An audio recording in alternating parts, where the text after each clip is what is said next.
전 세계에서 한국이 유일한 나라입니다. BBC 기자가 한국에 도착한 직후 경악을 금치 못하고 있는데요. 그는 본사에 긴급 보고서를 급하게 날렸습니다. 도대체 이 나라는 뭐죠? 우리가 알고 있던 아시아가 아니에요. 한국은 미래입니다. 중국도 일본도 따라오지 못한 나라. BBC PD가 눈물을 삼키며 한 말, 태어나서 이런 나라는 처음이에요. 왜 BBC는 일본을 포기하고 한국을 선택했을까요? 대체 무슨 일이 있었기에 전 세계 방송국이 한국을 연구하기 시작한 걸까요? 그리고 BBC가 마지막에 남긴 말 한마디는 왜 한국인들의 가슴을 뜨겁게 만들었을까요? 지금부터 전 세계가 경악한 감동 실화 속으로 들어가 보겠습니다. 그 전에 구독과 좋아요는 감동 무비의 영상 제작에 아주 큰 힘이 됩니다. 전 세계가 경악했습니다. BBC 본사에서 25년간 다큐멘터리를 제작해온 저 로렌 스콧이 이번 아시아 취재에서 목격한 것은 상상을 뛰어넘는 충격이었어요. 일본에서 겪은 배신감, 그리고 한국에서 마주한 기적. 저는 지금까지 제가 알던 아시아가 완전히 틀렸다는 걸 깨달았습니다. 특히 마지막 취재지에서 일어난 일은 정말 믿기 어려웠어요. 시민 한 명이 빗속에서 저희에게 다가와 한 말 때문에 저는 그 자리에서 울음을 터뜨렸습니다. 한국이란 나라에서 대체 무슨 일이 일어났던 걸까요? BBC 역사상 가장 감동적인 촬영이라고 불리는 이 이야기, 지금부터 여러분께 모든 걸 들려드리겠습니다. 2024년 3월, 저는 런던 BBC 본사에서 특별한 임무를 받았습니다. 아시아 세계국의 사회 시스템을 비교 분석하는 다큐멘터리 제작이었죠. 로렌, 이번엔 좀 특별해. 홍콩, 일본, 한국 순서로 가서 각 나라의 진짜 모습을 담아와. 편집장 데이비드의 말이었어요. 회의실 분위기가 무거웠습니다. 이번 프로젝트는 BBC 2024년 최대 화제작이 될 예정이었거든요. 시청자들이 정말 궁금해하는 건 아시아의 실체야. 특히 일본 같은 선진국 말이지. 저는 솔직히 기대보다는 걱정이 앞섰습니다. 아시아 취재 경험이 거의 없었거든요. 그동안 주로 유럽과 아프리카만 다뤘으니까요. 일본부터 시작하면 어떨까요? 질서정연하고 예의 바른 문화로 유명하잖아요. 서구 시청자들도 친숙하고. 좋은 생각이야. 일본은 아시아의 모범 사례로 보이니까. 거기서 시작해서 다른 나라들과 비교해봐. 저희 팀은 총 5명이었습니다. 베테랑 카메라맨 톰 해리슨, 음향 전문가 사라 윌슨, 현지 코디네이터 케빈 박, 그리고 신입 보조 PD 엠마 브라운까지. 이번 여행이 어떨까요, PD님? 엠마가 설레는 목소리로 물었어요. 저는 안경을 고쳤으며 대답했습니다. 글쎄, 아마 우리가 생각하는 것과는 다를 거야. 현실은 항상 예상과 다르거든. 3월 15일 히드로 공항에서 출발하는 순간까지도 저는 몰랐어요. 제가 곧 경험할 일들이 제 인생관을 완전히 바꿔놓을 거라는 걸 말이죠. 이번 취재로 서구인들이 아시아를 보는 시각이 달라질 거야. 데이비드의 마지막 말이 계속 머릿속을 맴돌았습니다. 그때만 해도 저는 그 말의 진짜 의미를 전혀 이해하지 못했어요. 비행기 창문으로 보이는 구름들을 바라보며 저는 생각했습니다. 과연 이 여행이 제게 어떤 변화를 가져다 줄까요? 도쿄 나리타 공항에 도착한 순간부터 뭔가 이상했습니다. 13시간의 긴 비행으로 지친 상태였는데 공항에서부터 난관이 시작됐어요. 지하철 노선도가 왜 이렇게 복잡해? 톰이 거대한 노선도 앞에서 당황하고 있었어요. 색깔별로 수십 개의 노선이 거미줄처럼 얽혀 있었습니다. 야마노테선? 게이 힌토호쿠선? 도대체 뭐가 뭐야? 사라도 머리를 극적였어요. 저희는 30분 동안 어디로 가야 할지 헤맸습니다. 표지판은 일본어와 영어가 섞여 있었지만 전혀 직관적이지 않았죠. 실례합니다. 신주쿠 가는 길 좀 알려주세요. 영무원에게 물어봤지만 돌아온 건 어색한 미소뿐이었어요. 아, 신주쿠. 에토. 몇 마디 영어 단어를 중얼거리더니 손짓만 하셨어요. 의사소통이 거의 안 됐습니다. 이상하네. 일본이 영어 교육 많이 한다고 했는데. 케빈이 의아해했어요. 결국 다른 외국인 관광객에게 도움을 받아서야 길을 찾을 수 있었습니다. 호텔에 도착해서도 문제였어요. 체크인 데스크에서 직원이 서류를 하나하나 다 확인하더라고요. 여권 예약 확인서, 신용카드, 체류 목적 확인서. 예약 확인에만 20분이 걸렸고 체크인 절차도 굉장히 번거로웠죠. 아날로그 방식이라 모든 걸 손으로 적어야 했어요.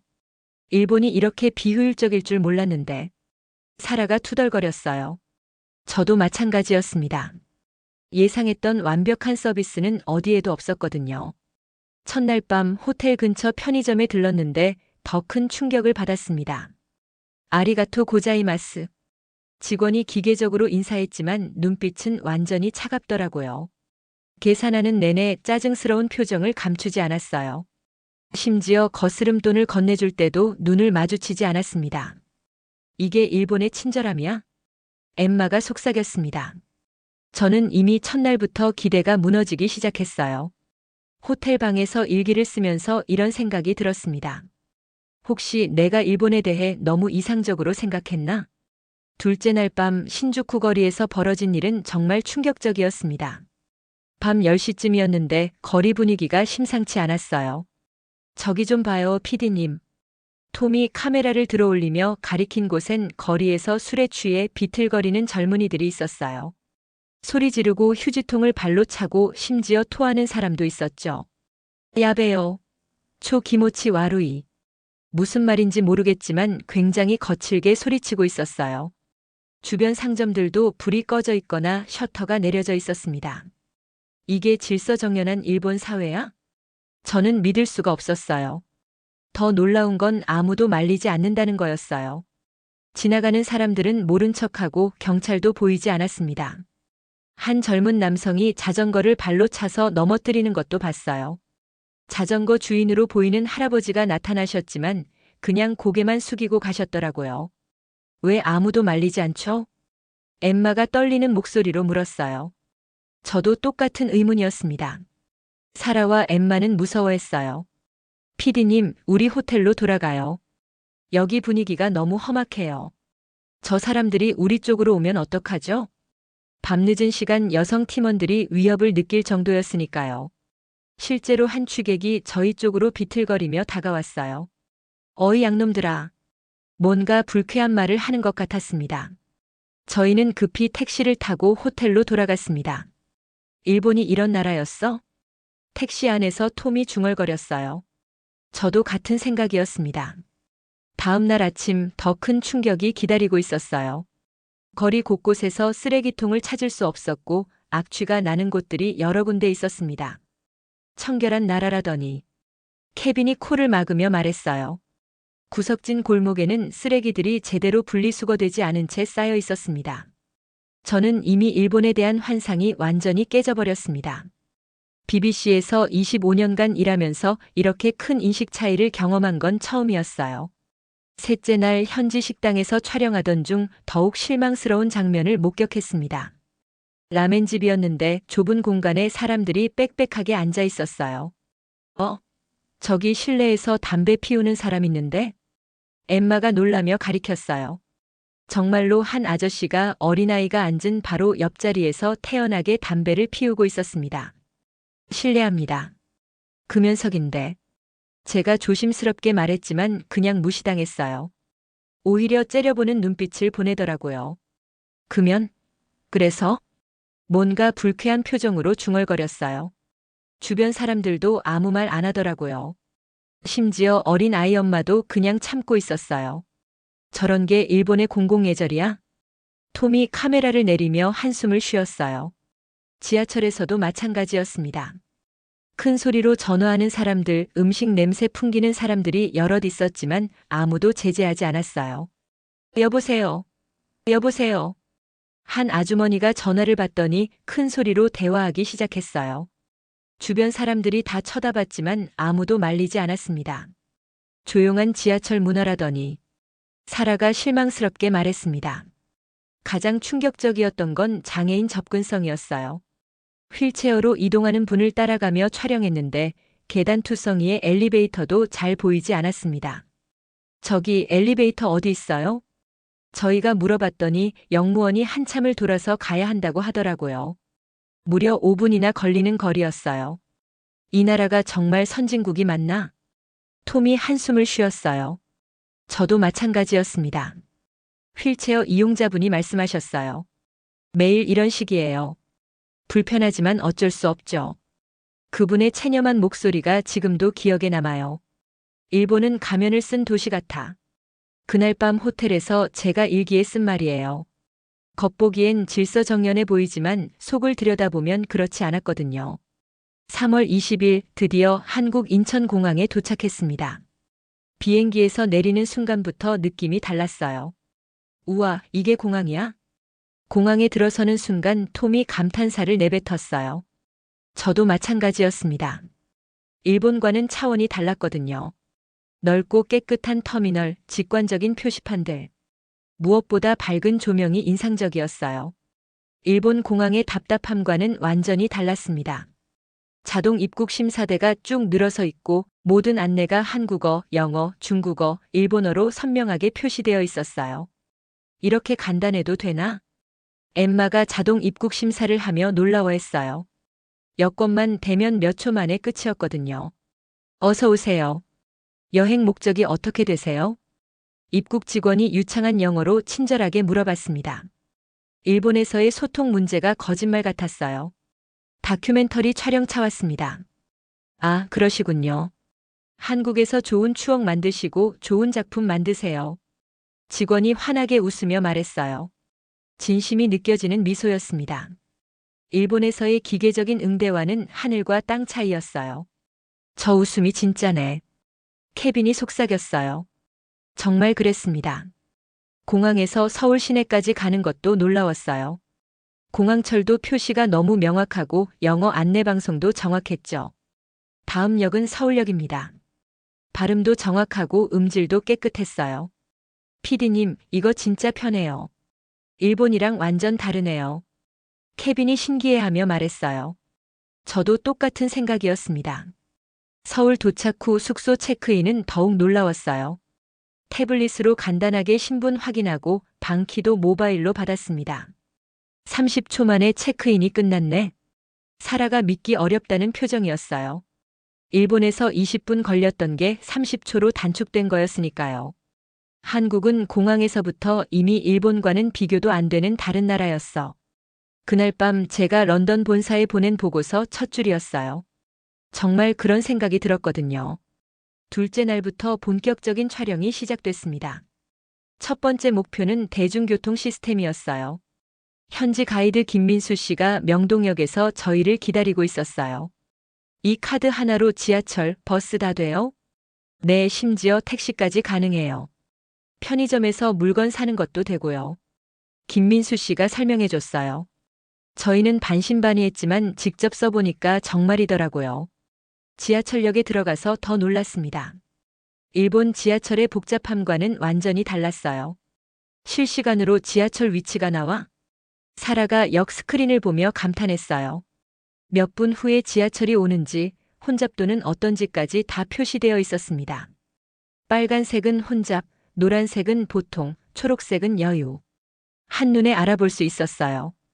이거 앱으로도 볼 수 있어요. 김민수 씨가 휴대폰을 보여줬는데 영어 지원까지 완벽했어요. 길찾기부터 요금 계산까지 모든 게 다 나와 있었습니다. 톰, 이거 꼭 촬영해. 저는 흥분했습니다. 일본과는 비교도 안 되는 수준이었거든요. 지하철을 타보니 더욱 놀랐어요. 깨끗하고 조용하고 무엇보다 시민들의 매너가 훌륭했어요. 어르신, 여기 앉으세요. 젊은 남성이 할머니께 자리를 양보하더라고요. 할머니도 고맙다며 정중하게 인사하셨어요. 가장 감동적이었던 건 휠체어 승객을 위한 배려였어요. 역무원이 미리 나와서 안전하게 탑승할 수 있도록 도와드리더라고요. 이렇게 해드리는 게 당연한 거예요. 역무원분이 웃으며 말씀하셨어요. 일본에서 본 것과는 천지 차이였습니다. 환승도 놀라웠어요. 표시가 너무 명확해서 길을 잃을 수가 없었어요. 2호선 강남 방면은 이쪽, 3호선 대화 방면은 저쪽. 색깔별로 바닥에 선까지 그어져 있었습니다. 런던이 배워야 할 점이 너무 많아. 그날 저녁 본사에 보낸 메시지였어요. 정말 그런 생각이 들었거든요. 셋째 날은 일상 기술들을 촬영했습니다. 진짜 놀라운 체험의 연속이었어요. 편의점에서 앱 주문이 돼요? 네, 실시간으로 재고 확인하고 바로 픽업 가능해요. 심지어 몇 개 남았는지까지 다 나와요. 김민수 씨 설명에 저희는 모두 놀랐어요. 직접 해보니까 정말 5분 만에 주문한 물건을 받을 수 있었습니다. 딸기 샌드위치 2개, 아메리카노 3잔 준비됐습니다. 앱으로 주문하고 매장에 가니까 이미 준비되어 있더라고요. 약국도 마찬가지였어요. 처방전 없는 의약품은 앱으로 주문하고 바로 받을 수 있었죠. 감기약, 소화제 다 있어요. 약사 상담도 앱에서 가능하고요. 이거 진짜 신기하다. 톰이 무인 편의점에서 감탄했어요. 카메라와 AI가 자동으로 계산해주는 시스템이었습니다. 문을 열고 들어가서 물건을 집어드는 순간 화면에 목록이 뜨더라고요. 바나나 우유 1개, 초콜릿 2개, 총 3,500원입니다. 나올 때 자동으로 계산이 끝나 있었어요. 이게 어떻게 가능하지? 엠마가 신기해했어요. 로봇 카페도 촬영했는데 더욱 놀라웠어요. 아메리카노 1잔 주세요. 주문하자마자 로봇팔이 움직이며 커피를 만들기 시작했어요. 원두 갈기부터 추출까지 모든 과정이 자동이었죠. 맛은 어때요? 김민수 씨가 물어봤는데 정말 훌륭했어요. 사람이 만든 것과 차이가 없었습니다. 미래 영화에서나 봤던 건데. 사라가 중얼거렸어요. 하지만 진짜 놀라운 건 그날 밤이었습니다. 심야 자율주행 버스를 탔는데 정말 신기했어요. 운전자가 없는데 괜찮나요? 안전해요. 이미 1년째 운행 중이거든요. 실제로 탔는데 정말 안전하고 정확하게 운행되더라고요. 신호등도 인식하고 보행자도 피해가면서 말이에요. 이게 현실이야, 미래야? 제가 카메라 앞에서 한 말이에요. 정말 그런 기분이었거든요. PD님, 이거 BBC에서 방영하면 시청자들이 믿을까요? 엠마가 걱정스럽게 물었어요. 미래가 아니라 현재였어. 그날 밤 일기에 쓴 제 소감입니다. BBC 25년 경력에 이런 충격은 처음이었어요. 마지막 날 촬영 중에 일어난 일은 평생 잊을 수 없을 것 같아요. 그날은 특별히 전통시장에서 인터뷰를 하기로 했었어요. 한국 전통시장의 모습도 담아야겠어요. 동대문 시장에 도착해서 상인분들과 인터뷰를 시작했는데 갑자기 하늘이 어두워지더라고요. 날씨가 안 좋아지네요. 케빈이 걱정스럽게 말했는데 정말로 빗방울이 떨어지기 시작했어요. 어떻게 하지? 장비가 적겠는데. 톰이 당황했는데 그때 한 아주머니가 다가오셨어요. 60대 정도로 보이는 분이었어요. 어머, 다 젖겠다. 이거 쓰세요. 커다란 우산을 저희 위에 씌워주시더라고요. 저희가 외국인인 걸 아시고도 전혀 주저하지 않으셨어요. 고맙습니다. 정말 고맙습니다. 제가 인사드렸더니 아주머니가 웃으시며 말씀하셨어요. 뭐료 당연한 거제. 멀리서 오셨는데 비 맞으면 어떡해요. 그 따뜻한 말씀에 제 마음이 뭉클했어요. 옆 가게 사장님도 나오셔서 따뜻한 국물이랑 휴지를 가져다 주셨어요. 몸 따뜻하게 하고 가세요. 감기 걸리시면 안 되잖아요. 이거 공짜예요? 엠마가 물어봤더니 사장님이 웃으며 대답하셨어요. 이 정도 가지고 뭘. 그냥 드세요. 저는 그 순간 눈물이 났어요. 정말이에요. 카메라 앞에서 울컥했습니다. 25년간 수많은 나라를 다녔지만 이런 경험은 처음이었거든요. 왜 이렇게 친절하세요? 저희는 그냥 외국인인데. 제가 물어봤더니 시장 상인분이 대답하셨어요. 외국 멀리서 우리나라까지 와주신 것만으로도 감사하죠. 좋게 봐주시면 우리가 고맙죠. 한국 사람들은 다 이래요? 톰이 물어봤더니 다른 상인분이 웃으며 말씀하셨어요.